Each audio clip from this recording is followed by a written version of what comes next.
नमस्ते, मैं जानकी हूँ।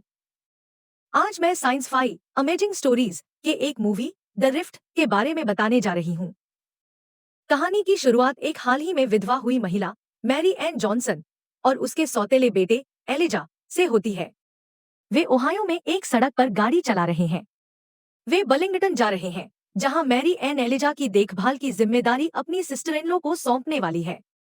बेचारा बच्चा इस बारे में नहीं जानता और सोचता है कि वे कैलिफोर्निया जा रहे हैं ताकि एक नई जिंदगी शुरू कर सके। गाड़ी चलाते समय अचानक जीपीएस काम करना बंद कर देता है, जिसके कारण मैरी एन एक मोड़ चूक जाती है। वह जल्दी से गाड़ी रोकती है और यू टर्न लेती है, सही रास्ता ढूंढने की उम्मीद में। लेकिन तभी कुछ अजीब होता है। उनके नीचे की जमीन कांपने लगती है और गाड़ी की सभी खिड़कियां टूट जाती हैं। एक तेज आवाज उन्हें अस्थायी रूप से बेहोश कर देती है और तभी आसमान से एक विमान गिरता है और पास के मैदान में दुर्घटनाग्रस्त हो जाता है। जैसे ही चीखने की आवाज बंद होती है, एलिजा सड़क के किनारे दौड़कर दुर्घटना स्थल को देखने लगता है। उसके पीछे पीछे उसकी माँ भी आती है, जो तुरंत 911 पर कॉल करती है। इस बीच विमान में आग लग जाती है और एलिजा को कॉकपिट में किसी व्यक्ति की झलक दिखाई देती है। मैरी एन जल्दी से नीचे जाती है और कैनोपी खोलने में सफल हो जाती है। पायलट लेफ्टिनेंट थियोडोर टेड कोल बाहर निकलता है, लेकिन अपने डैशबोर्ड पर रखे फोटोग्राफ के बिना जाने से इनकार करता है। जैसे ही वे जलते हुए मलबे से दूर होते हैं, एलिजा दौड़कर मैरी एन को गले लगाता है। टेड भी उसे खतरे से बाहर निकालने के लिए धन्यवाद देता है और खुद को दूसरे स्क्वाड्रन का पायलट बताता है।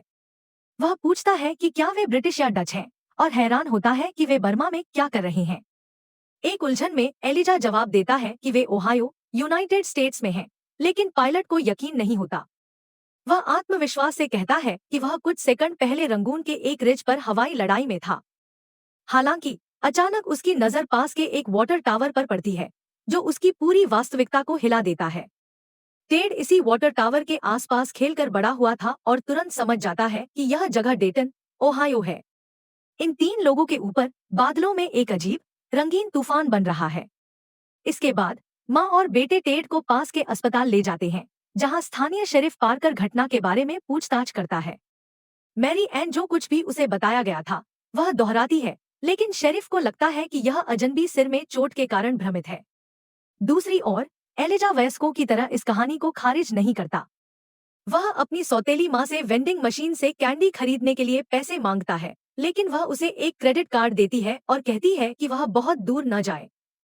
बेशक बच्चा सीधे उस कमरे में चला जाता है जहां पायलट को रखा गया है।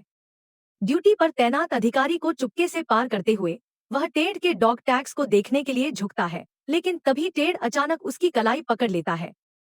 टेड, जो अभी भी समझ नहीं पा रहा है कि उसके साथ क्या हुआ है, एलिजा से पूछता है कि पुलिस उसके कमरे की रखवाली क्यों कर रही है।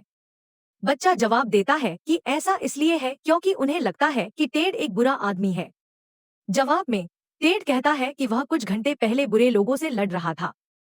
फिर वह एलिजा से उसे भागने में मदद करने के लिए कहता है और उसे एक कैंडी बार भी देता है। टेड बताता है कि उसकी पत्नी उसे हर बार उड़ान भरने से पहले एक कैंडी बार सौभाग्य के तौर पर देती है। हाँ, सही है, चॉकलेट टेलीपोर्ट करते समय पिघल जाती है। तभी एक अधिकारी एलिजा को कमरे में देखता है और अंदर आने की कोशिश करता है, लेकिन चूंकि दरवाजा बंद है, वह जोर जोर से दरवाजा पीटने लगता है।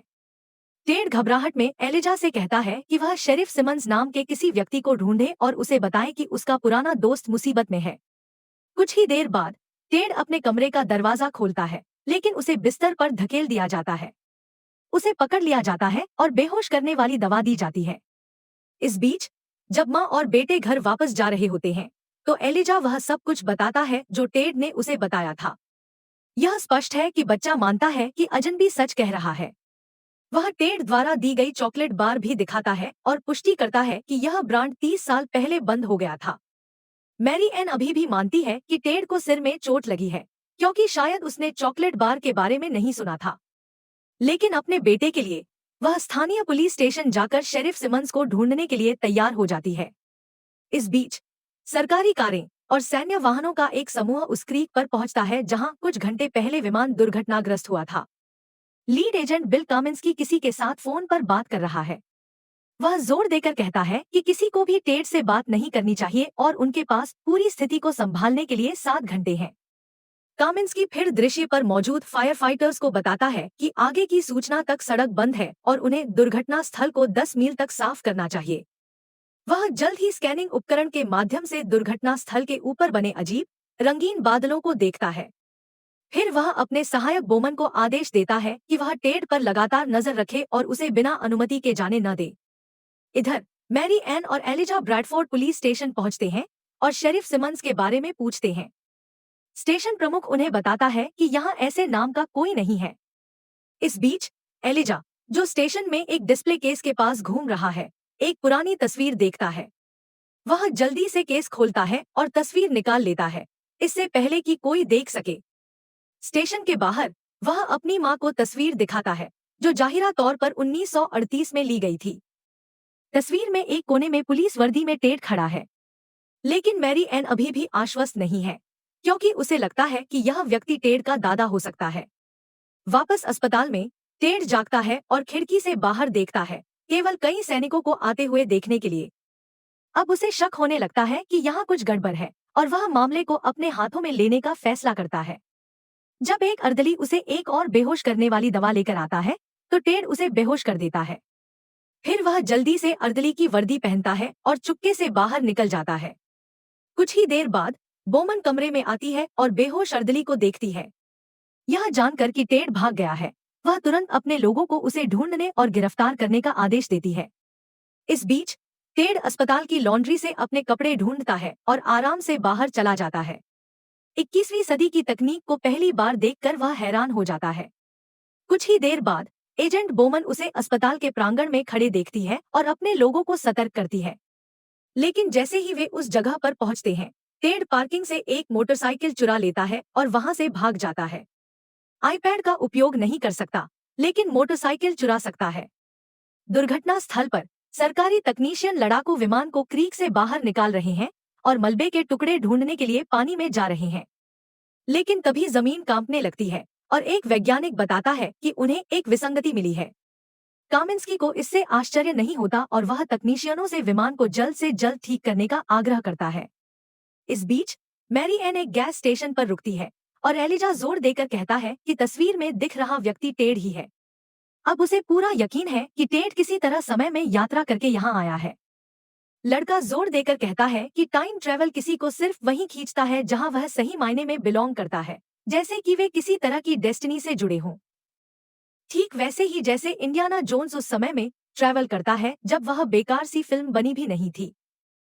हालांकि मैरियन अब भी अनजान बनने का नाटक करती है और क्लेम करती है कि टाइम ट्रैवल जैसी कोई चीज नहीं होती। वह ज्यादा ध्यान अपने ओवरहीटिंग इंजन को चेक करने में लगा रही है। इसी बीच एलिया ग्लव बॉक्स में एक लेटर देखता है जिस पर उसका नाम लिखा होता है।